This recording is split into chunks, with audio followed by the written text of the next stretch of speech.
Okay. So here we go. We've got TonyGeeeee on the bottom, and we have got Camat0 in the hand cam here. So TonyGeeeee, we've got Carvet, we've got a Wisdom of the Elders, and we've got a Malediction in hand. Camat0, we've got a Longhorn in hand and 3 power, and we've got a Soothing Shortbeak on the field here. So TonyGeeeee going to fire off this Malediction here, taking care of the 3-1. Interesting. Use it as just a simple 1-for-1 there. Now they do have other spells to play. Yeah, I would have thought he would have held on to that though. I mean, yeah, you're taking 3 next turn, but give you a little bit of extra value because you know he has a lot of stuff that's X3 that could die, but maybe he's worried about the 4-drop flyer coming down the Daring Griffin to counter it. So maybe that makes a little bit of sense. But here it's looking pretty bad because it could have swept away the entirety of this board. Yeah, that Daring Griffin, we talked about how powerful it was before early on in the broadcast, but especially when you have an aggro deck like this and your opponent's just waiting to do a sweeper, a malediction, or even a harsh rule in throne format, having that be the top end of your curve and just countering whatever sweeper they were depending on is just huge. Yeah, and I mean, obviously we don't know for sure, but I think you can pretty reasonably assume that that really affected TonyGeeee's play there. I mean, he seemed to be anticipating that being a possibility, and that's why he fired it off earlier than he would have needed to. All right, Camat0 out of gas here. Gotta like TonyGeeee's spot. He's got to be pretty happy with it. He's basically stabilized the board and has the stronger hand. Yeah, I think out of gas is literally the last thing you want to be facing down. Yeah. And gonna fire off and grab TonyGeeee's gonna grab a Diesel's office from the market. Permafrost is not going to be enough, and Camat0 just throws in the Camat0 towel. sees the writing on the wall here. Absolutely, that's not where you want to be against a control deck like TonyGeeee's. Yeah, and that was a bit of a slower start from Camat0's deck. I guess it's not super aggro. I mean, it's sort of like a mid-rangey aggro, but that was definitely not as fast of a start as he wanted to get against a deck like that. Yeah, it doesn't seem to be quite as aggressive as some of the other decks that we saw at the top of the standings here, and at the Elysian aggro decks and the Huru aggro deck. It seems a little bit more slower than those. Yeah, for sure. All right, this hand here by Tony, decent. That garden's pretty far away from being cast, but yeah, he's gonna go ahead and toss that back. He wants the 3 power. Much better hand here. 3 power, Wisdom, Smuggler, some removal. Pretty solid hand here. It's a little slow with the seats coming all in depleted, but I think it's still very, very much better than that first one. Yeah, that's a good point.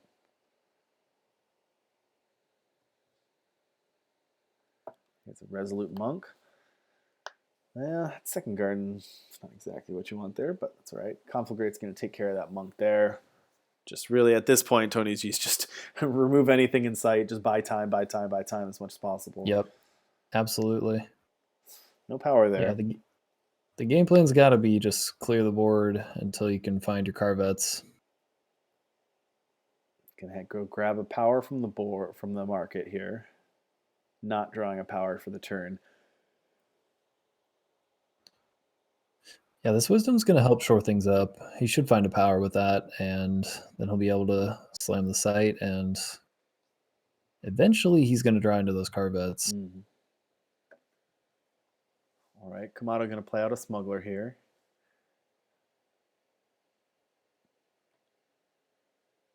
There's power off the top.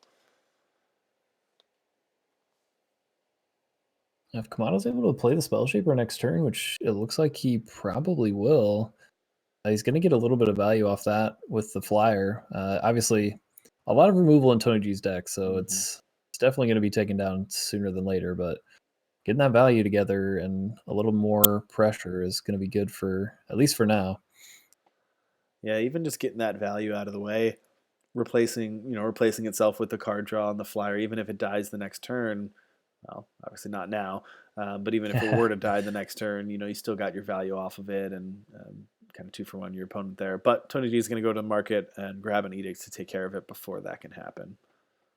Yeah, and that Edict is actually pretty brutal here because now even equivocating something, it's not enough to be able to get through. But the Omri's Choice is going to be able to punch over the top and keep that unit alive. Okay, drawing a cremate here for the turn. So a reread, a garden, and a cremate here. Pretty powerful cards for Tony G here. Now that Aegis is looking a little annoying. Yeah, it definitely is.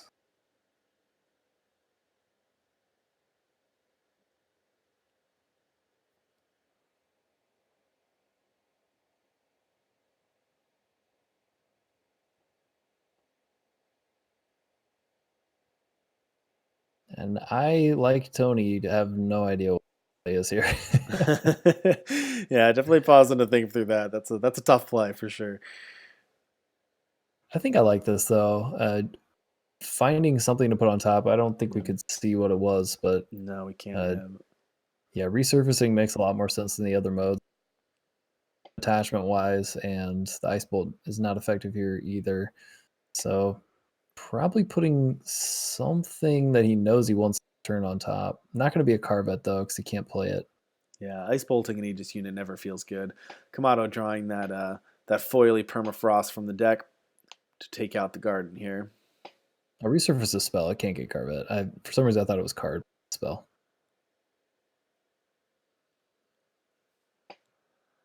Nice play by Camat0, taking out the site, taking out the unit, the site, and then being able to play Alban Roa with Onslaught there.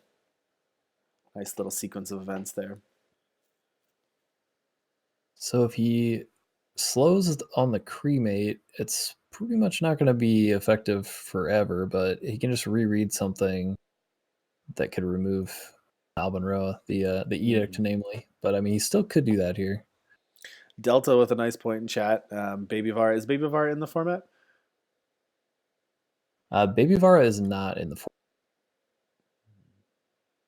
It's a bummer. That would be effective against Aegis strategies.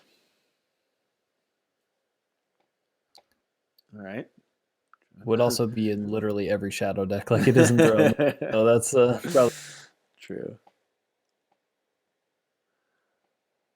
I haven't seen that. What was that in the middle? So that was a site, I believe. I believe you're referring to the site, if that's what you're referring to.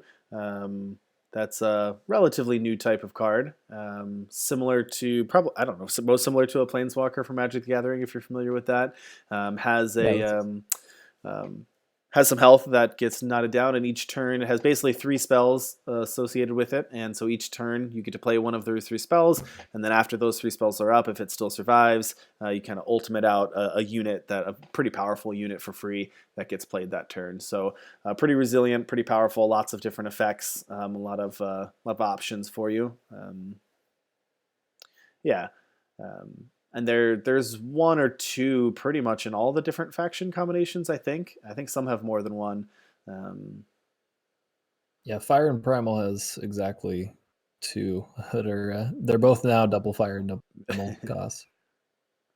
So you see this one here, Garden of Omens makes spells cost 1 less. The 3 spells are Meltdown, which gets an attachment, Ice Bolt removes a creature, Resurface puts a spell on top of your deck, and then if it ultimates, you get Tamarisk, a flying 5 power flying overwhelm 4/4. So pretty powerful one. Yep, yeah, similar. If you're familiar with Magic, pretty similar to how a Planeswalker plays out.